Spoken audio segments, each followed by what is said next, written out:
Jesus tells a story about sheep and goats. And the sheep, he tells the story of how when the Son of Man comes on the last day, the sheep will be divided from the goats. And he says that the sheep will be at his right hand and the goats at the left. And the sheep are those who are going to be going into their eternal home, into heaven that was prepared for them before the foundation of the earth.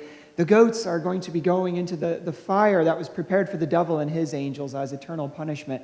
And then in the story, there's kind of a punchline, something that's surprising, because the basis for the division between the sheep and the goats is by how they have treated the least of the members of his family. Whatever you've done to the least of these, you have done to me, says Jesus. And I read this and I'm amazed because we see him dividing out sheep and goats on the basis of six characteristics. He says 6 places where they connect. Someone was hungry, they fed them. Someone was thirsty, they gave them something to drink. Someone was a stranger and they welcomed them. Someone was naked and they clothed them. Someone was sick and they visited him and took care of him. Someone was in prison and they visited and were a companion to that person. And the way I read this is that Jesus is dividing out people based on how they have lived out their faith. Have they placed their faith in him and then lived it out as if it really matters? Because it does. Have they then put their faith into concrete action and cared for those who are around them? Because when they do that, when we do that, we are encountering Jesus.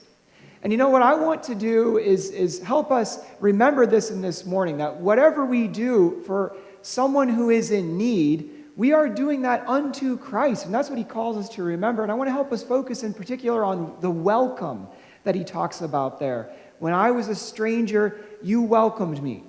Because we are called to welcome people into the family of faith, just as if we were welcoming Christ. We're to welcome others as we would welcome Christ if he were the one who moved in next door.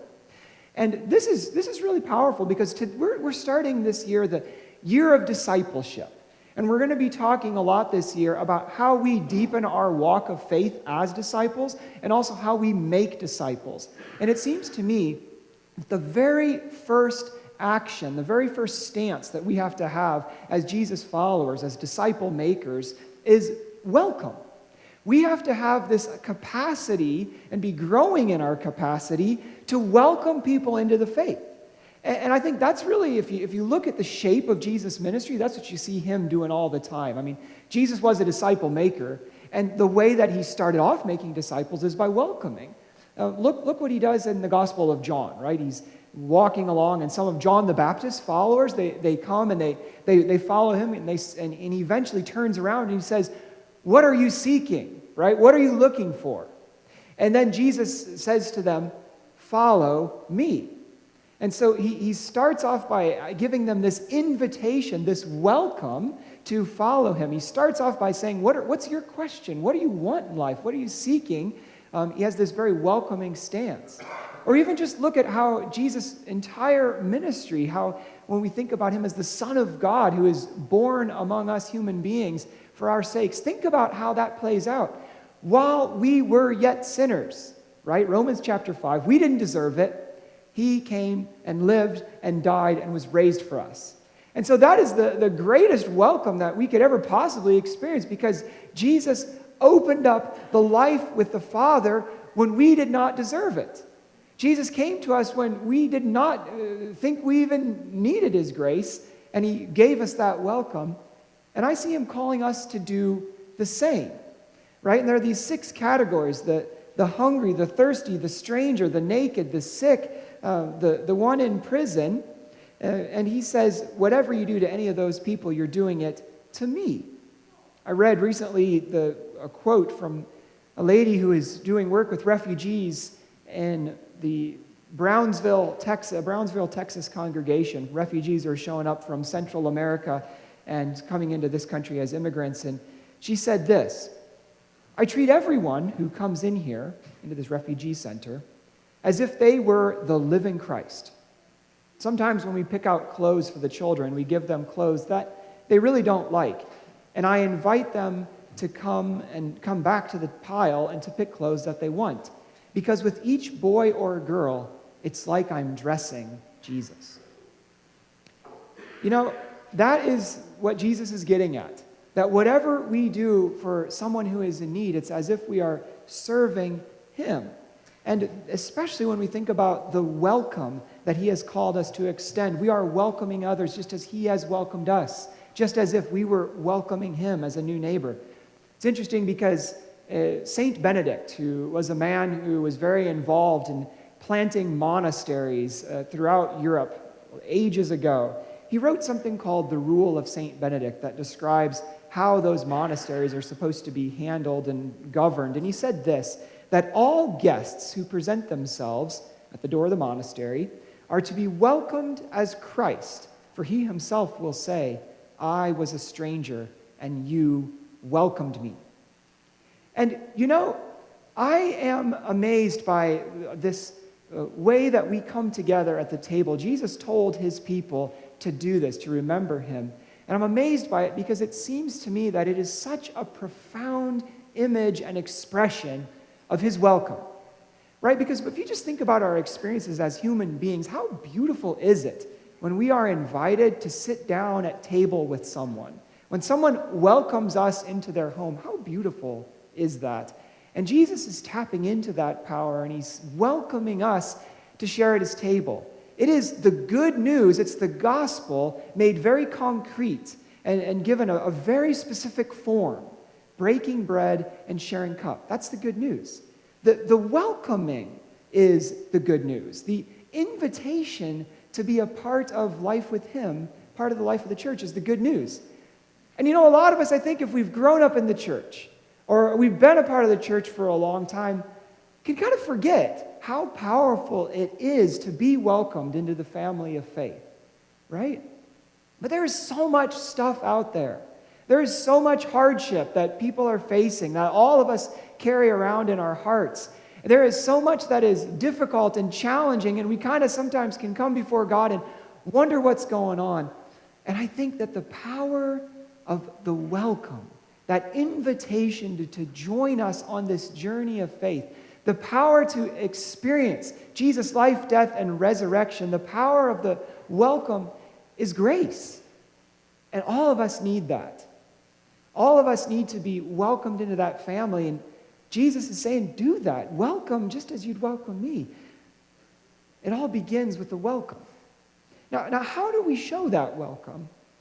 It seems to me there are a couple of ways. One is to just simply show hospitality.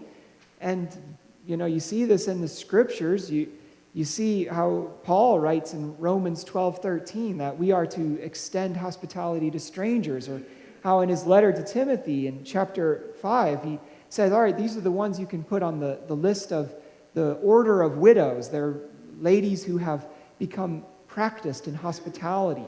Or think of Hebrews chapter 13, where the writer says that we are to not neglect to show hospitality to strangers, because in that way some have entertained angels unaware. We are called to show hospitality, to have people over, to open our doors up, to share our tables with them.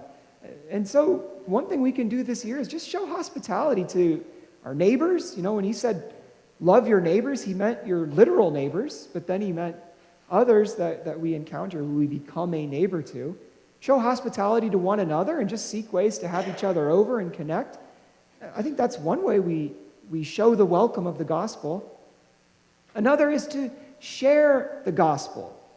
And part of that means that we invite people to church and just connect to where they're at. And, you know, Jesus, the word that he uses here is the same, the verb for welcome, to welcome the stranger. That word that he uses here is the same word related to the word that the Jewish people used for synagogue, for the gathering of God's people in worship. And so I think part of what he's suggesting is that our welcome is going to come out when we invite people to join us in worship.